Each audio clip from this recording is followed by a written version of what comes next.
가을은 독서의 계절. 독서의 계절이죠. 위대한 개츠비. 그 유명한 저 사람이 정말 자수성가한 훌륭한 양반인가벼. 장안에 그냥 셔츠가 쫙 어머나 덮어놓고 쓰다 보면 거짓골을 못 면한다. 개츠비에서 제가 정말 좋아하는 문장이 있거든요. 그리하여 우리는 조류를 거스르는 배처럼 쉴 새 없이 과거 속으로 떠밀려 가면서도 앞으로 나가는 것이다. 안녕하세요. 롱테크 김지윤입니다. 안녕하세요. 전하입니다. 이제 네. 가을이 왔어요. 낮엔 아직 더워. 그러니까 일교차가 되게 심해졌어요. 그죠? 네. 아 진짜 어쩔 수가 없다. 구제불능이다. 왜? 이제 가을이 왔어요. 맞아요. 그러던데 낮엔 아직 더워. 익숙해져서 아무 생각도 못했는데. 난 말하고 나니까 내가 딱 생각이 드네. 아 진짜? 네. 자 이제 가을은 독서의 계절. 독서의 계절이죠. 여러분들이 많이 좋아해 주셔서 우리가 고전 읽는 시간 이걸 맞아요. 계속해 보려고 하는데요. 그래서 오늘은 고전 함께 읽어요. 두 번째 시간입니다. 오늘 읽을 책은 무엇인가요? 저번에 영국 소설 읽었잖아요. 오늘은 미국으로 가보겠습니다. 어허. 그리고 좀 더 현대로 가보죠.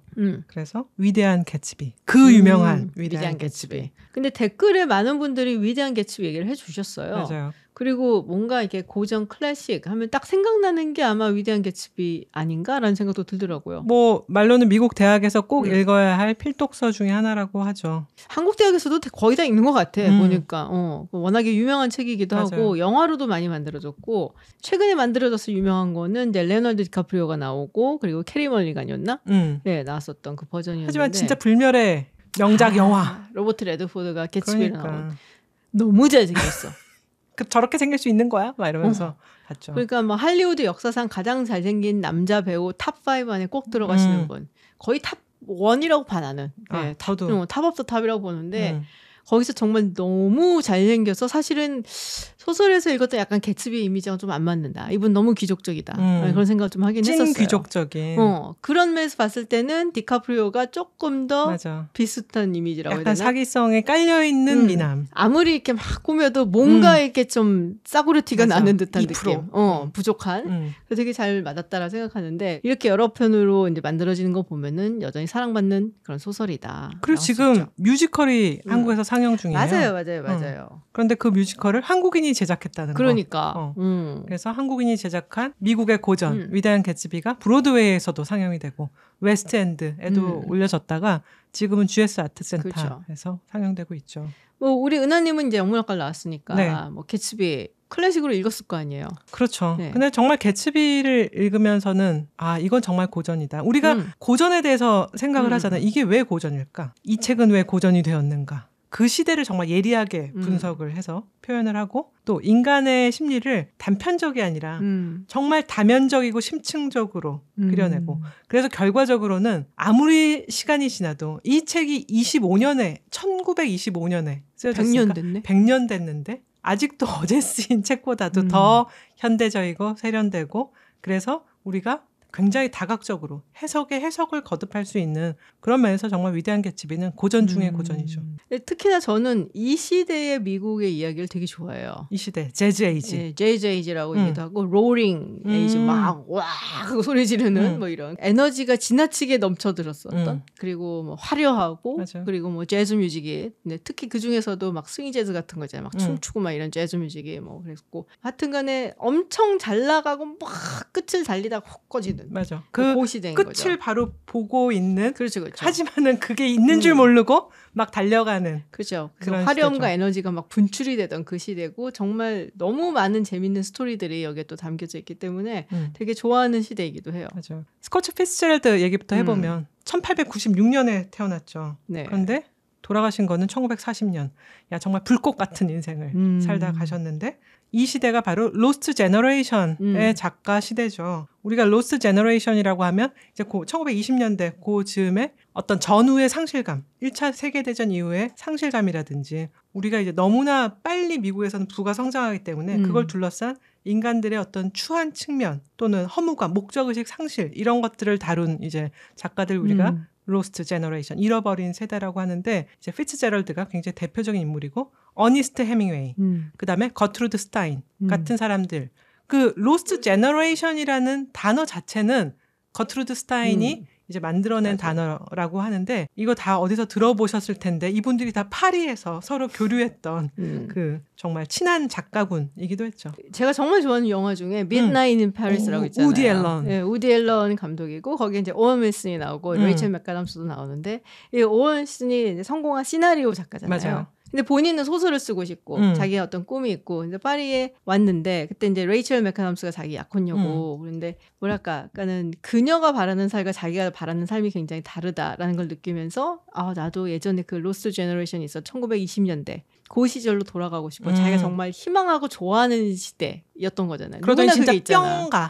그치 타임슬립에서 거기를 가는데 그리고서 만나는 게 이제 피츠제럴드 부부. 맞아요. 그 해밍웨이도 있었고 거기에 콜 포터 같은 재즈 음악가도 있었고 그리고 뭐 달리도 나오고 그리고 이제 거툴스타인이 나오고 네, 그래서 캐시 베이츠가 아마 거툴스타인으로 나왔었던 것 같아요. 너무 네. 딱 그냥 찰떡이야. 맞아요. 그래서 이 로스트 제너레이션들이 말씀하신 것처럼 1차 세계대전 이후에 이 1차 세계대전이 인류를 박살을 냈었던 맞아요. 전쟁이었거든요. 그전에는 우리 인류는 이런 과학기술의 힘을 받아서 앞으로 점점 성장만 할 거고 평화롭게 살 거고 막 이랬었는데 전쟁이 일어나고 금방 끝나겠지 막 이러했었는데 4년 탁 걸리고 거기서 너무 보지 말아야 될 것을 많이 보고 너무나 많은 사람들이 죽고 그렇죠. 그리고 굉장히 참혹하게 죽잖아요. 참호전에서. 그래서 뭐랄까 이런 이제 예술가들, 문학가들 이런 사람들이 인류애를 상실한 그런 느낌 뭐 이런 것들을 표현을 하면서 당시에 유럽에서 특히 파리에서 굉장히 많이 있었죠. 피츠제럴드는 사실 그 파리에 그 영화에 나왔던 그 시기는 이미 소설가로 성공을 한 시대였고 1896년에 미네소타 출신이에요. 어떻게 보면은 변방. 주변부 출신이죠. 아니, 미네소타 왜? 미네소타 영어가 표준어야. 그런가?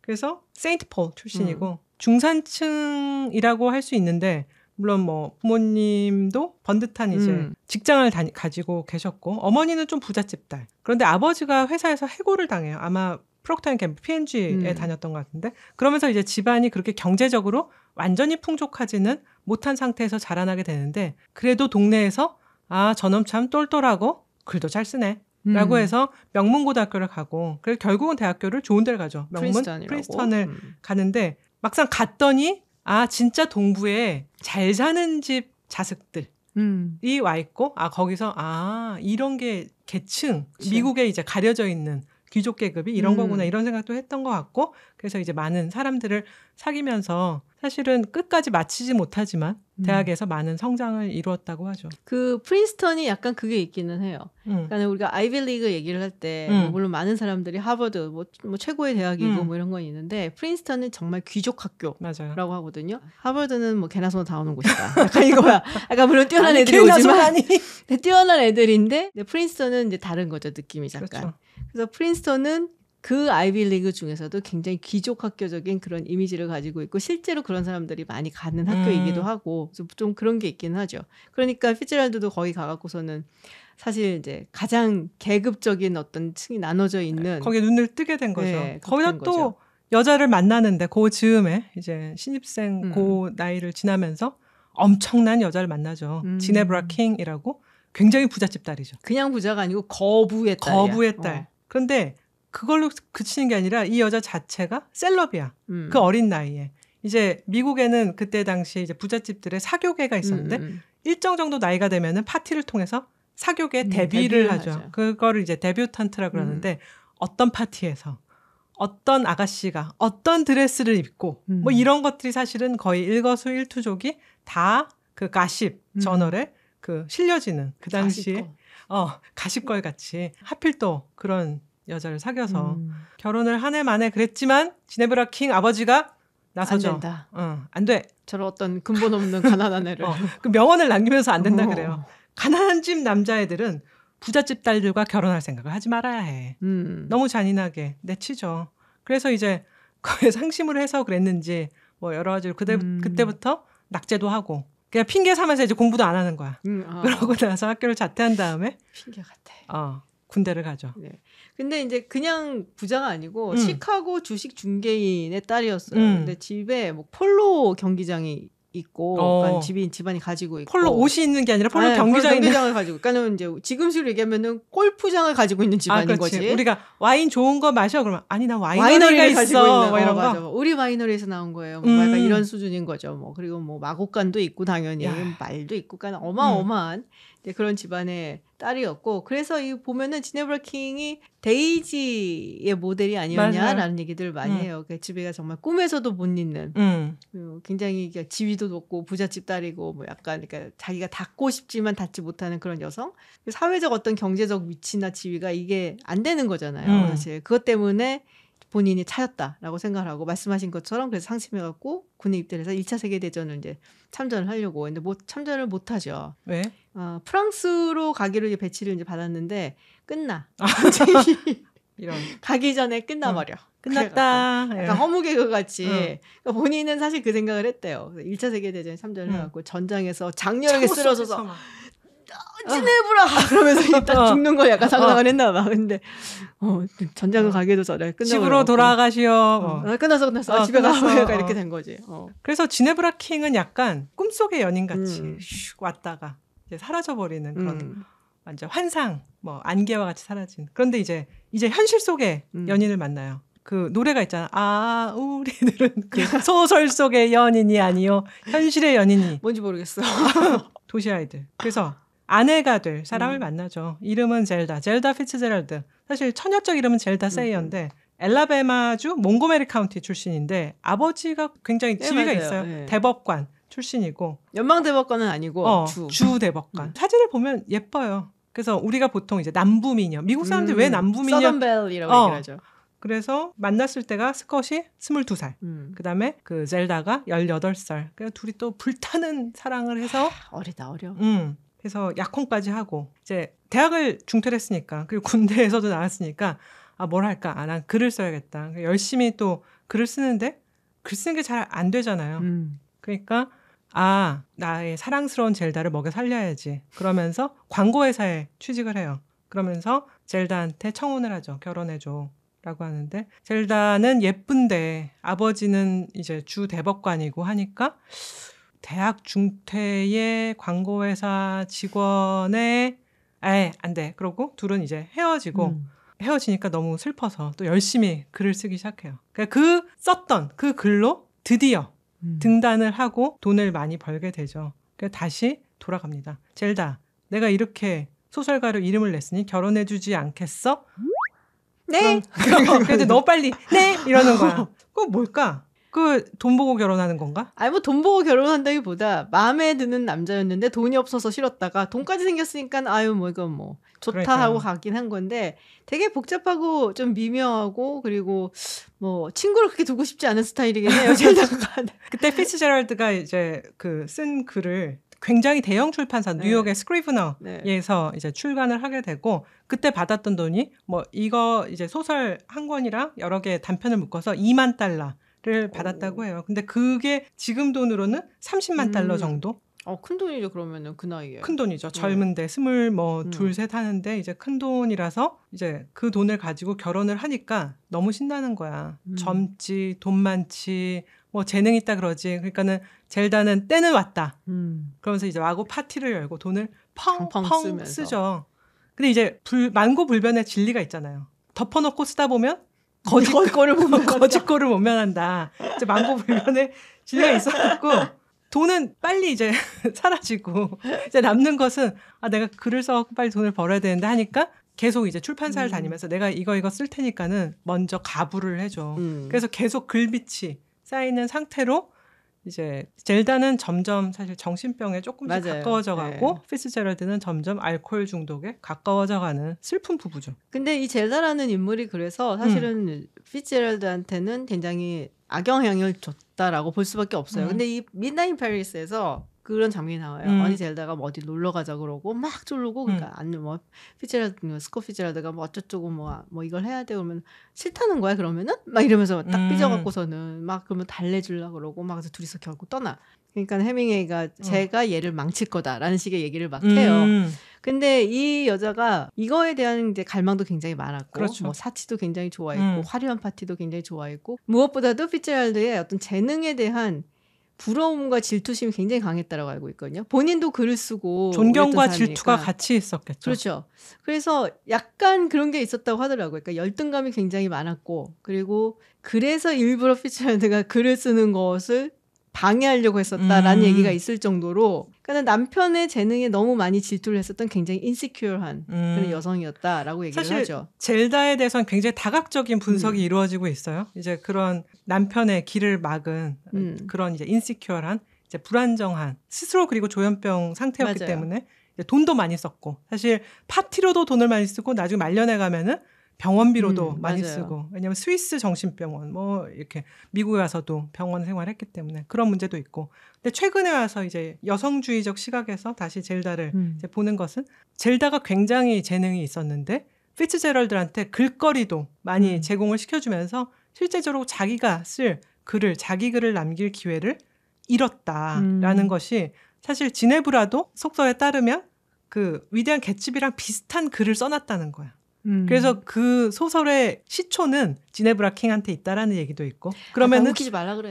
그 얘기도 이제 뺏어온 것 같고 젤다는 사실은 나중에 밤은 부드러워라는 피츠제럴드의 명작과 네. 유사한 그 소설을 자기가 써요. 그 왈츠는 나와 함께. 근데 그 소설이 자기의 자전적 이야기, 자기가 병원에서 경험했던 이제 그 남편과의 이야기인데 그 소설의 출간을 맨 처음에 피츠제럴드가 안 해주려고 그래요. 그래서 출판사들한테 젤다한테 너무 희망을 주지 마. 젤다한테 그 직접 컨택하지 말고 나를 해. 이래서 이제 그런 이슈들이 있는데 하여간 둘의 그 삶은 서로를 상승시켜주기보다는 서로의 약간 발목을 잡는 그런 삶이죠. 굉장히 또 말년이 불행했던 게 말씀하신 것처럼 정신병원을 이렇게 전전을 하고 그러다 나중에 사실 정신병원에서 죽죠. 화재가 나는 바람에 이 화재로 인해서 나이가 한 47인가? 굉장히 젊은 나이에 이렇게 사망을 하게 되는데 어쨌든 굉장히 뭐랄까 아주 압축되어 있는 삶을 살고 간 사람들이에요. 맞아요. 네, 그리고 비극적으로 끝난. 그래서 더 개츠비 이야기를 좋아하는 게 아닌가라는 생각도 좀 듭니다. 소설 얘기를 해보죠. 네. 위대한 개츠비. 우리가 그냥 압축적으로 말할 때는 첫사랑을 못 잊어서 돈을 벌고 저택을 근처에 지어서 오매불망 예대인을 다시 만나길 기다리는 낭만 가득한 남자의 이야기. 뭐 순애보라고. 근데 사실은 알고 보면 너무나 추악한 인물들이 많이 나오고. 그렇죠. 거의 다 추악해 대부분. 네. 사실은 닉 캐러웨이만 빼고 거기는 그냥 좀 평범한 스타일이고. 근데 이게 이제 금주법 시대를 배경으로 한 거잖아요. 근데 제가 금주법 시대 얘기 정말 좋아하거든요. 왜 근데 금주법을 만들었지? 이게 이제 미국이 그때 술 많이 마셨어. 일단 술을 좀 많이 마셨고. 근데 이 법을 좀 보면요. 술을 못 마시게 하는 법이 아니고 술을 만들고 유통하고 파는 걸 못하게 한 거야. 그러니까 집에서 만들어 먹으려면 먹을 수는 있었어요. 그렇군요. 네, 근데 유통을 못하게 한 그런 법이라고 할 수가 있는데 말도 안 된다고 생각을 하시겠죠. 말도 안 되는 거긴 하지만 이유는 있어요. 분명히. 여러 가지 정치적인 또 사회적인 이유가 있는데 뭐 첫 번째는 일단 사람들이 술을 너무 많이 마셔갖고 사회적인 문제가 될 정도로. 그러니까 이제 주로 남자들이 막 술 마시고 막 이러고 보니까는 이제 술 마시면은 집에 와갖고서 얌전히 자는 사람도 있지만 또 때려 부수는 사람도 있지. 그치. 물건 때려 부시고 뭐 가정 폭력하고 그리고 술 마시면 그 다음날 숙취로 인해서 또 일을 못 나가잖아요. 그러니까 가정이 파괴가 되는 거지. 근데 이거를 제어할 수 있는 게 없으니까는 이제 여성들이 너무 괴로워지는 거예요. 그렇다고 뭐 그 당시 여자들이 나가서 일을 막 하고 이런 시대도 아니니까. 그렇죠. 그래서 제발 술 좀 못 먹게 좀 해달라라는 이제 주장이 한쪽에 있었고 도덕적이네요, 굉장히 그쪽은. 굉장히 도덕적이었죠. 근데 이 사람들이 또 손을 잡은 게 KKK예요. 되게 희한하잖아요. 그래서 결국에는 이 중심에는 뭐가 있었냐면은 백인 중심의 개신교 이게 있는 거예요. 그 당시에 이민자들이 막 몰려오던 때였거든요. 근데 그 당시 줄려왔던 게 뭐 이탈리아, 아일랜드 다 캐톨릭이잖아요. 그리고 아일랜드 또 주당들. 이탈리아는 사실 그렇게 주당은 아니지만 어쨌든 포도주나 이런 걸 가지고 왔었고 그렇죠. 그러니까 어떻게 보면은 술을 매개로 해서 이 종교적인 부분에 있어서 굉장히 좀 개신교 중심주의 그리고 뭐 카톨릭이나 이민자들에 대한 반대 이게 개신교는 훨씬 술에 대해서 엄격하니까. 엄격하죠. 그리고 20년대는 사실은 이제 1차 세계대전이 끝난 때잖아요. 1차 세계대전 때 미국에 느지막히 참전을 하죠. 그렇죠. 적성국이 독일이야. 독일 이민자들도 또 많이 건너오고 있었고 그러니까 여러 가지 이민 정책이라든지 그리고 사회의 어떤 차별적인 좀 분위기 이런 것들이 전부 다 합해져서 사실 나온 거예요. 그래서 여성 집단하고 약간 흑역사 같지만은 KKK하고 손을 잡아요. 굉장히 안 어울리는 조합이다. 안 어울리는 것 같아요. 둘의 어떤 그 이해가 딱 맞아떨어져갖고 둘이서 이제 굉장히 많이 이제 주장을 했었던 거죠. 근데 사실 술을 못 마시게 한다는 거는 정말 술 못 마시게 하면 인류랑 역사를 같이 한 게 술 역사인데 못 마시게 하니까는 숨어서 마시잖아. 금주법이 실시되니까 밀주업자들만 성행하게 그렇지. 되는. 그러니까 밀주라는 게 근데 뭐 그냥 물론 집에서 혼자 조금 훌쩍 마셔갖고서는 만들 수도 있지만은 이게 조직적으로 이루어질 수밖에 없는 거니까 조직 범죄가 성행을 하게 되는 거고 그렇지. 그러면서 이제 마피아들이 이제 막 이탈리아에서 또 건너오셨잖아요. 또 많이들. 대부, 갓파더. 네, 그런 분들이 이제 건너와서 또 막 하다 보니까 또 하던 가라들이 있거든. 이제 그래서 우리가 잘 알고 있는 게 알카포네가 그 당시에 사람인 거죠. 그리고 못 마시게 하니까 몰래 이제 가서 마셔요. 그거 이제 그런 바를 스피기지라고 그랬어. 그래서 보면은 뭐 영화 같은 데 보면 막 세탁소야. 근데 막 딱 세탁소 이렇게 뒷문을 쭉 열어 갑자기 이거 확 열리면서 막 파티하고 있고 재즈 막 나오고 사람들 막 춤추고 있고 막 이제 그런 거 이제 스피기지라고 얘기를 했었거든요. 그래서 문제가 되게 많았어요. 근데 그런 식의 암암리에 마시는 것도 있고 그리고 조직 범죄가 성행했던 것도 있고 못 마시게 하니까 공업용 알코올 막 이런 거 속여갖고 눈 막 머는 거 아니야? 눈 멀지. 그리고 막 죽기도 하고 사고도 나고 그러면서 카톨릭 신자가 늘어났다. 왜냐면 가면은 술 준대 막 이런 거지. 성체의식이 있는데 그래갖고 예수님도 포도주를 드셨거든요. 포도주 마시러 갈 수 있다. 그래갖고 가톨릭 신자가 늘어났다. 근데 결국에는 이게 대공황을 겪으면서 금주법이 폐지가 돼요. 이유는 그렇군요. 하나야. 세금 거들라고. 그렇죠. 주류세.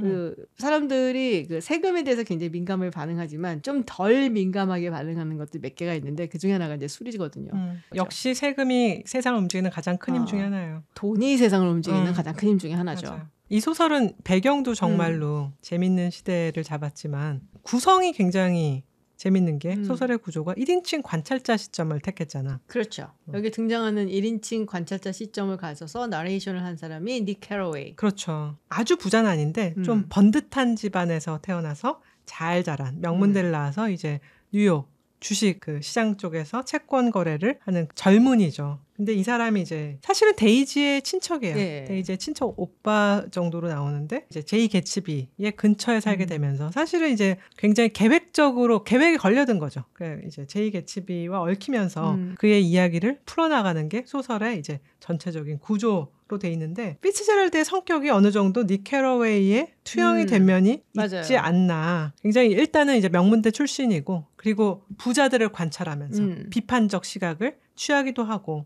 그리고 남의 고통에 굉장히 연민을 갖고 공감을 하는 능력도 뛰어난 면에서 제 생각에는 스코트 피츠제럴드의 성격이 한 반쯤은 개츠비한테 가고 반쯤은 닉 캐러웨이한테 간 그런 모습이 아닌가 싶어요. 그럼 본인도 약간 야망이 있고 상류사회에 속하고 싶다는 욕망이 분명히 있었거든요. 그러니까 그런 부분도 있고 그렇지만 그러면서도 저들 약간 비판적으로 바라보고 뭐 그런 게 있는 거죠. 완전히 주류에 있지도 않고 그렇다고 완전히 비주류도 아니고 그 경계선에 있는 사람으로서의 시각을 가지고 있는데 저는 닉 캐러웨이라는 인물을 보면서 나랑 좀 비슷하다는 생각을 했어요. 그래? 어떤 사람 면에서? 보는 거 좋아하잖아. 사람 이렇게 관찰해갖고서는 저 사람이 어떤 생각하고 있을까? 뭐 이런 거 그런 거 보는 거 좋아하는 것도 있고 특히나 이 데이지하고 톰에 대해서 마지막에 되게 차갑게 냉정하게 비판을 하잖아요. 그렇죠. 그러니까 아직도 기억이 나요. 그 부분이. The careless people이었다. 그러니까 이거를 뭐 어떻게 해석을 해야 될까라는 생각을 되게 많이 했어요. 근데 많은 함의를 가지고 있고 그 소설 내에서 그들이 보여줬던 행동 전부를 여기다 careless라고 이렇게 딱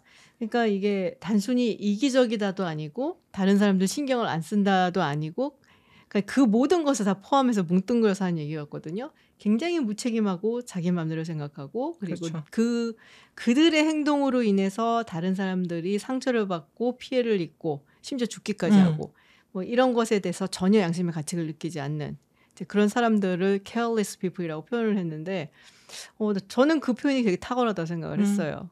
그래서 하여튼 닉 캐러웨이 어떤 시점에서 바라보는 이 소설이라는 것도 굉장히 흥미롭죠. 맞아요. 근데 사실 또 재밌는 게 데이지란 인물. 아까 이제 우리가 옛날의 연인 지네브라 킹 얘기도 했고 젤다 피츠제럴드 얘기도 했는데 데이지란 인물이 또 그 여자 둘을 좀 합해놓은 거라고 얘기를 하죠. 그러니까 사실은 낭만적이야. 그러니까 이제 다시 이제 연인을 개츠비를 만나서 다시 사랑을 이제 시작하게 되고 그런 것도 있지만 속물이죠. 자기는 늘 좋은 환경에 있어야 되고 그리고 뭔가 깨어있는 느낌도 주지만 여성의 어떤 신분이라든지 얘기를 하지만 자기가 스스로 삶을 개척할 그런 의지도 없고 뭐 늘 자기는 남이 뭔가 해주는 그거에서 시집을 잘 가고 이제 남편을 잘 만나서 모든 걸 해결하려고 하는 굉장히 복합적인 인물이죠. 그래서 사실은 이 재즈 시대의 여성상 좀 진취적인 여성을 두고 플래퍼라고 했는데 이제 여성들이 점점 목소리를 키워가긴 하지만 결정적인 순간에는 자기의 능력을 이제 발휘하지 못하는, 그게 이제 시대적인 어떤 제약일 수도 있지만은 그 시대적 제약에 그냥 몸을 맡겨버리는 그런 인물이 바로 데이지라는 인물이죠. 그러니까 약간 그런 느낌이 들었어요. 이 지네브라 킹은 이 스콧 피츠제랄드가 좋아했었던 부분만 딱 데이지에 투영을 한 느낌이 들고 아름답고 귀족적이고 막 이런 거 있잖아요. 맞아요. 근데 젤다의 부분은 조금 데이지의 안 좋은 부분을 묘사한 느낌이 없잖아 있어요. 약간 골드디거 같은 그런 느낌도 사실 조금 있고 그런 맞아요. 느낌이 드는데, 아까 플래퍼라고 말씀하셨는데 이 플래퍼가 당시에 여자들이 입었었던 치마 중에 조금 짧고 그 찰랑찰랑 거리는 치마가 있었단 말이에요. 근데 그 당시에 이제 막 스윙 뭐 이런 거 댄스 유행하고 그랬잖아요. 근데 막 춤을 막 이렇게 댄스를 하고 그러면은 치마가 펄펄 그렸대. 그래서 플랩한다 그래서 플래퍼라고 얘기를 했다는 거예요. 우리 엄마가 옛날에 그런 말 많이 했거든. 막 짧은 치마 막 이런 거 입고 다니고 막 이렇게 한 여자들 이제 막 보면 아유 저 그냥 놀리면 후라빠들 막 그랬다. 후라빠가 도대체 뭐야? 후라빠 막 그러면서 뭔지도 몰라 자기도. 그러니까 노는 언니란 뜻이야 그냥. 그래서 후라빠가 뭘까 정말 궁금했거든. 근데 알고 봤더니 여기서 나온 거야. 아니 굉장히 그 전통 있는 단어였네. 사실 그 재즈 시대에 대해서 피츠제럴드가 굉장히 유명한 에세이를 한 편 쓰면서 여기에 이제 플래퍼라는 단어를 자기가 직접 이제 넣어서 쓰는데, 결국은 사실은 피츠제럴드의 시각은 약간 좀 비웃는 냉소적인 시각이에요. 그러니까 너희들이 아무리 낭만을 찾고 또 진취적으로 막 이렇게 옷차림 같은 건 진취적이지만 그래도 원하는 건 결국 돈, 명예 이런 속물적인 거 아니야? 그러니까 정말 양면적이다 이런 이제 생각을 하는 것이 이제 본인이 겪었던 여자들. 그렇죠. 데이지에 이제 다 투영을 했고 그것이 지네브라와 젤다를 통해서 경험을 한 자신의 경험을 녹여낸 거죠. 근데 사실은 데이지도 그렇고 그 개츠비도 그렇고 우리가 어느 정도 공감을 할 수 있는 연약하지만 그래도 낭만을 찾고 그런 인간이에요. 이 소설에서 악당이라고 하면은 데이지의 남편 탐 뷰캐넌이죠. 탐 뷰캐넌의 모델이 되는 인물이 있대요. 지네브라 킹의 첫 남편. 정말로 이제 굉장히 명문대 출신이었는데 이제 지네브라 킹을 약간 때렸다는 소문도 이제 돈 그런 폭력적인 면이 있었는데, 사실 보면은 굉장히 이제 몸이 좋고 폴로 선수. 거기다 집안은 당연히 올드머니.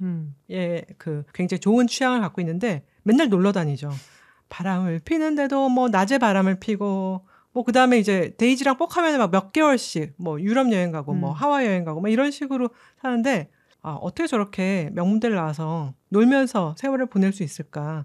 건물주인가?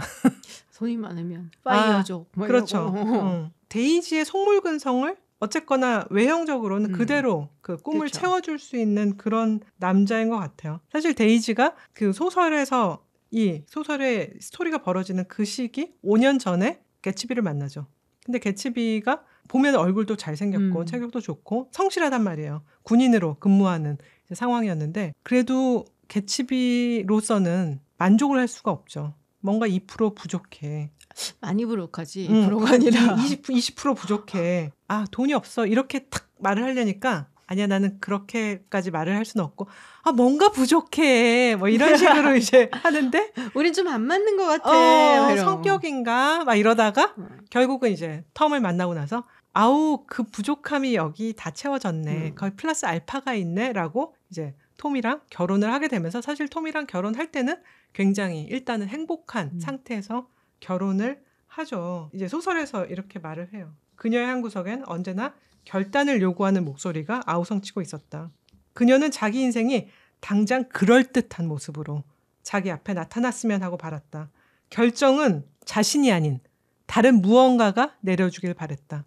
그러니까 내가 이럴 수밖에 없네 라고 사람들이 모두 납득을 하는 그런 상황이 오기를 바라는 거예요. 그런데 사실은 개츠비랑 결혼을 하려면 사람들이 야 쟤랑 결혼한 게 맞아? 라고 할 때 내가 그렇게 결정했어. 저 사람이 바로 그 사람이야 라고 자기가 말을 해야 되는데 그렇게 말을 하기 싫은데 톰이랑 결혼하려니까 그래 뭐 선남선녀네 뭐 훌륭한 한 쌍이네 뭐 이렇게 이제 말을 해주니까 남이 결정하는. 그래서 그 다른 무언가는 봄이 한창인 어느 날 탐 뷰캐넌의 등장으로 현실화되었다. 그의 자질과 신분에는 묵직한 무언가가 있었고 데이지는 우쭐한 기분이 들었다.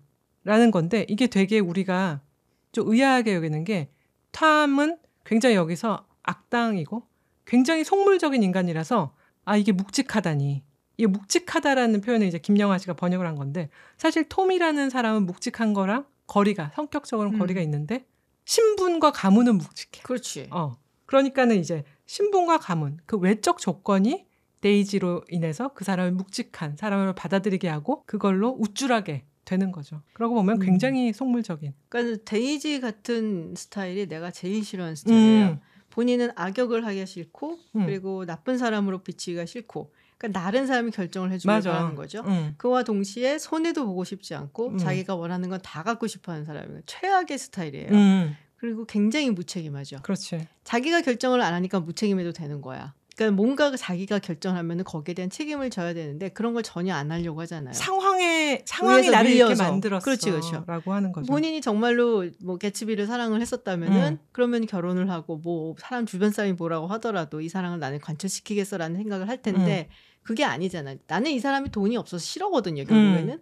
근데 그런 굉장히 속물스러운 말에 의해서 나의 아름다움이 훼손이 되는 게 싫으니까 특히 뭐 뭔가 좀 안 맞는 것 같고 하다가 이 묵직한 표현이 나타나니까 딱 잡은 거지. 그래서 약간 묵직하게 때리기도 하고 막 약간 그렇지. 묵직한 이렇게 하기도 하는데 그래서 저는 데이지를 굉장히 싫어해요. 근데 사실은 개츠비도 약간 만만치 않은 면이 있어. 우리가 개츠비를 낭만의 화신 그건 아니지. 이라고 하는데 개츠비는 데이지를 도대체 왜 사랑하는가? 너는 나를 왜 사랑하는가? 그녀의 내면을 사랑하는 것인가? 그럼 이제 우리가 그다음에 그럼 데이지의 내면은 무엇인가? 이렇게 될 텐데 사실은 내면에 대한 질문을 할 필요가 없어. 개츠비도 데이지의 외면을 너무 보고 예뻐서 그냥 너무 예쁘고 얼빠야. 상류층 여자고. 그치. 그다음에 숨막히게 멋진 집에 살고 있고. 또 피츠제럴드가 그걸 써요. 개츠비에게는 데이지의 집, 일단 집을 언급합니다. 집 전체가 무르익은 신비로 가득했다. 2층 침실은 다른 어떤 침실보다 아름답고 근사하고 복도를 따라 유쾌하고 신나는 일들이 벌어지는 거고 철이 지나 라벤더 속에 버려진 로맨스 대신 로맨스 같은 것은 사실 좀 버려두고 새로 출시된 번쩍거리는 자동차 꽃이 시드는 법 없는 무도회 같은 신선하고 향기로운 로맨스가 펼쳐질 것 같았다. 굉장히 육감적인 표현이죠. 정말로 이런 물질성을 스코치 피츠제럴드가 문장을 통해서 너무나 아름답게 유려하게 표현을 했는데 사실 거기에 한마디가 덧붙여지는 게 사실 개츠비가 데이지한테 목을 매는 이유는 다른 많은 남자들이 데이지를 원해서 개츠비의 그 결정, 선택 원인도 자기 내면에 있는 게 아니라 다른 사람들이 데이지를 욕망하기 때문에 다른 이들이 욕망하니 나도 그녀를 욕망한다. 탐욕이 깔려있는 거죠. 그러니까 이 개츠비 얘기를 할 때 한 여자를 향한 그 순애보, 로맨스 이 얘기들 많이 하는데 좀 아니야. 그렇게 볼 수도 있겠지만은 이제 저는 사실 조금 불편해요. 그게. 그리고 여기 등장하는 사람들 모두가 다 얼빠고 다 굉장히 속물적이고 다 세속적이고 그리고 첫 번째 읽을 때는 뭐 그냥 그러고 읽었는데 여러 번 읽으면 읽을수록 이게 그냥 한 인물들이 아니라 한 계층이라는 생각이 들거든요. 맞아요. 데이지라는 사람에 대해서 개츠비가 잘 아는 게 없어요. 그때 잠깐 보고 끝이야. 그러니까. 사실은. 근데 너무 아름답고 예쁘고 많은 얘기하신 대로 많은 남자들이 다 너무 예뻐서 좋아하고 딱 그거거든요. 그러니까 데이지란 인물로 표현이 되는 어떤 상류사회, 지위, 계급, 돈 뭐 이런 거란 말이에요. 그거를 사실은 개츠비가 사랑을 했던 거고 그래서 개츠비라는 인물을 내세운 그 당시에 좀 사다리로 올라가고 싶어 했었던 가난한 젊은이들이라든지 불평등한 사회에 살고 있었던 이런 사람들을 의미하는 게 아닐까라는 생각을 되게 많이 했었고요. 그러니까 자기가 만들어낸 어떤 꿈이나 이상을 추앙하는 거예요. 맞아요. 추앙이 더 많은 것 같아요. 사랑한다는 것보다. 그러니까 데이지라는 그 예전에 봤었던 자기 머릿속에 있는 그 아름다운 여성 그 내가 정말 가지고 싶은 사람 그녀가 살고 있는 그 세계를 너무 갖고 싶었던 그래서 그거에 딱 박아놓고서는 이 개츠비가 추앙을 하는 것이지 정말로 이 여자라는 인물 자체 데이지라는 사람 자체에 대해서 알고 있는 건 거의 없거든요. 맞아요. 그 꿈을 쫓아간다 혹은 허상을 쫓아간다라고 보여지고 그런데 허상을 쫓아가는 모든 사람들이 이렇게 허상을 쫓아가고 있잖아요. 이 소설에서는. 그래서 그런 허상을 쫓아가다가 이제 비극적인 결말을 사실 맞이하게 되는 거죠. 그래서 중간에 제가 가장 인상 깊게 그 기억하는 장면이 셔츠 장면. 장안에 그냥 셔츠가 쫙 어머나 색색깔 셔츠를 막 침대 있는 데다 막 던지죠. 그랬더니 이제 데이지가 너무 아름다워. 근데 너무 슬프다. 이렇게 아름다운 셔츠는 처음이야. 이렇게 얘기하는데 와 이거 너무 괴기스럽다고 생각해서 이 사람들의 5년의 세월을 이어주는 소재가 색색깔 셔츠? 굉장히 물질적이고 그 아름답다고 우는 거가 이게 이제 젤다에게서 본 그 광기를 갖다가 표현을 했나? 그런 생각이 들었어요. 저는 이렇게 책을 읽으면서도 그렇고 영화를 보면서도 그렇고 사실은 이 두 사람이 전혀 감정적으로 커넥트가 되었다는 생각을 못했어요. 특히 데이지는 더더군다나. 일단 뭐 개츠비는 그래도 자기가 만들어낸 어떤 꿈 같은 그 허상을 계속 쫓아가고 사랑을 하고 있기는 한데 데이지는 전혀 이 개츠비라는 인물하고 뭔가 감정적인 연결성이 없단 말이에요. 그러니까 셔츠 얘기를 하고 있는 거죠. 뭔가 감정적인 연결설이 있다면 우리가 그때 어땠고 뭐 이런 얘기들이 나는데 네가 어떻게 살아와서 뭐 그렇지 어떤 삶을 그동안 살았었니 서로 관심을 가져야 되는데 전혀 없어. 맞아. 그래서 이 둘이 정말로 사랑하는 게 아니야. 뭐 개츠비는 데이지로 상상이 되는 그녀의 상류 사회를 사랑하고 거기에 들어가고 싶어하는 거고 데이지는 지금 현 상태에서 너무나 불만스럽고 만족스럽지 못하니까 뭔가를 하나 더 갖고 싶은 그 2% 부족한 그 무언가 하나를 갖고 싶은데 그렇다고 해서 개츠비가 그걸 채워줄 수 있는 건 아니거든. 맞아요. 눈앞에 약간 굉장히 말초적인 것을 제공을 해줄 뿐이지. 그래서 전혀 둘 간의 어떤 감정적인 커넥션이 없다. 사랑 얘기가 아니야 그래서. 그래서 계속 외모에 대한 얘기가 이제 이 소설에 나오는 것도 그런 그 내면의 공허성. 그치. 이 때문에 이제 옷 얘기를 계속 하는데. 감정이 없으니까. 맞아요.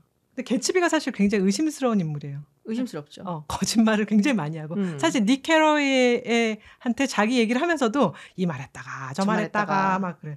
근데 재밌는 거는 개츠비 파티에 몰려온 사람들이 그 사람이 굉장히 성공한 사업가라고 진짜 믿지는 않아. 그게 더 잔인한. 스코트 피츠제럴드가 정말 이 소설은 왜 정말 고전인가 우리가 정말 훌륭하다라고 할 때 이 사람 뭐 좀 의심스럽지만 뭐 돈이 있으니까 뭐 오늘도 파티에 가야지라고 가지.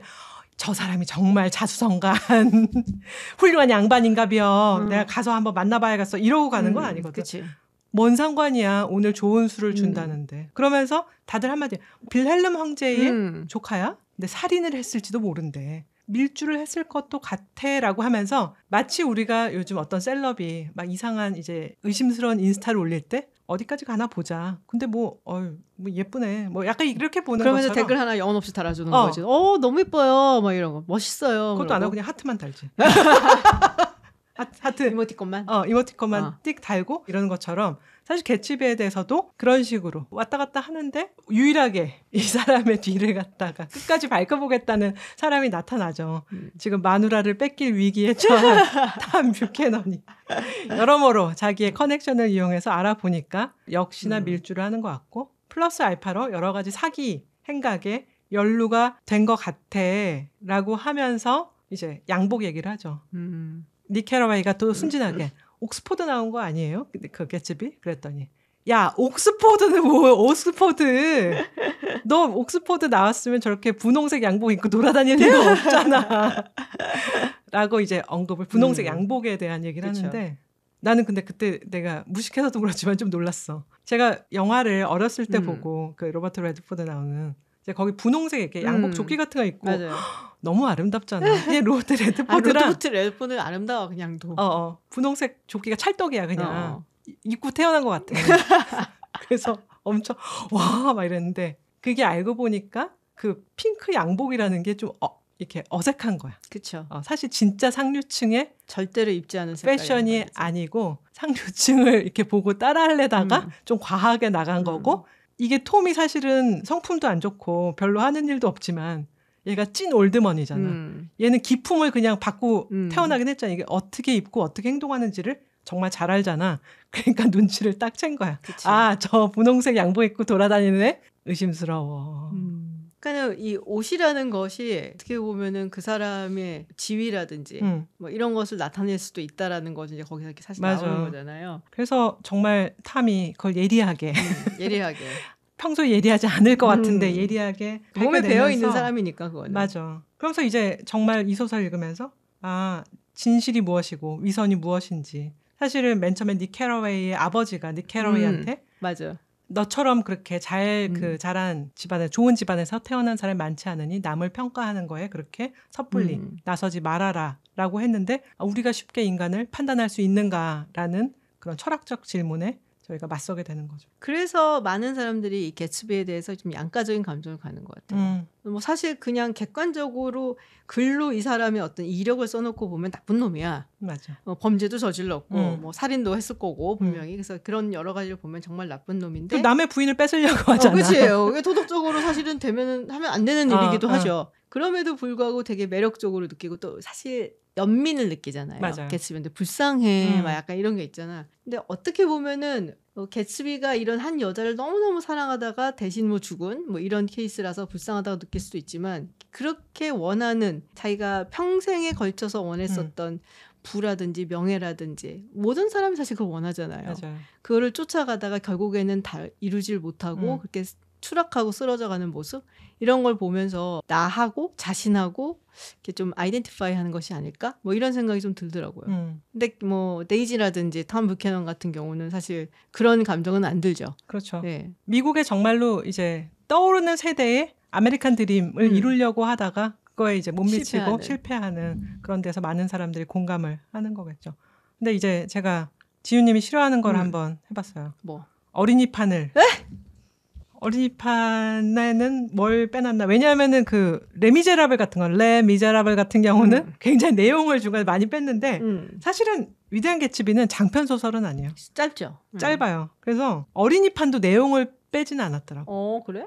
내용은 다 나와 있어. 뭐 사실은 막 이러면은 큰일이지. 뭐 나중에 톰 뷰캐넌이 죽고 개츠비와 데이지는 행복하게 살다 이러면은 큰일 나는 건데 그렇지 않고 아까 이제 제가 조금 읽었던 그런 뭐 묘사라든지 방에 대한 묘사, 셔츠에 대한 묘사, 감정에 대한 묘사 그런 게 없고 다 그냥 이제 서술적으로만 해서 사실 그 피츠제럴드 문장이 너무나 아름다워서 무라카미 하루키도 피츠제럴드를 읽으면서 자기의 이제 문체를 다듬었다 이런 얘기도 있는데 내용을 아는 건 좋지만 그래도 문체가 살아있는 얼음판을 읽어야 되지 않을까. 얼음판을 읽어야 돼요. 네.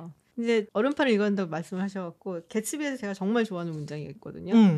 이게 나 적어왔어. 그래서 So we beat on, boats against the current, come back ceaselessly into the past. 그리하여 우리는 조류를 거스르는 배처럼 쉴 새 없이 과거 속으로 떠밀려 가면서도 앞으로 나가는 것이다. 와, 이런 거 읽으면서 지윤님이 읽어주니까 제가 막 몸에 소름이 돋거든요. 그러니까 이런 그 소름이 돋는 문장들이 사실 굉장히 많은 좋은 소설이에요. 맞아요. 피츠제럴드가 정말 이런 문장들이 사실 이거를 제일 좋아해서 적은 것이지 말씀하셨던 그 아버지가 닉 캐러의 아버지가 해주는 그 이야기 그것도 굉장히 많이 코트가 되는 문장이기도 하고 하여튼 정말 아름다운 문장 그 폐부를 확 찌르는 듯한 그러니까 네이티브 스피커가 아님에도 불구하고 뭔가 이렇게 확 느껴질 수 있는 그래서 원서로 읽어보는 것도 뭐 좀 영어가 그래도 괜찮다 하시는 분들은 저는 사실 원서로도 한번 읽어보는 것도 길지 않으니까요. 원서로 읽어봐도 좋고 굉장히 어렵지가 않아요. 또 문장 자체가 또 최근에는 이제 그 소설가 김영하 씨가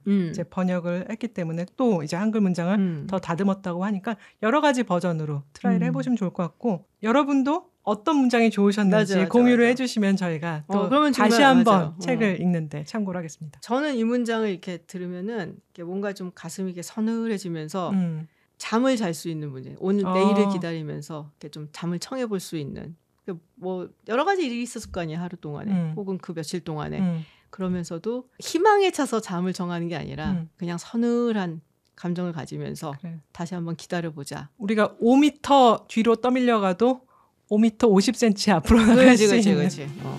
자, 오늘 이렇게 고전 함께 읽어요. 두 번째 시간으로 위대한 개츠비를 이야기를 해봤습니다. 얘기해보니까 재밌네요. 너무 재밌어. 나 그리고 원래 좋아해. 위대한 개츠비. 저도요. 네, 다음에도 또 흥미로운 고전을 가지고 오도록 하겠습니다. 용테크 김지윤 전환이었습니다. 고맙습니다. 감사합니다.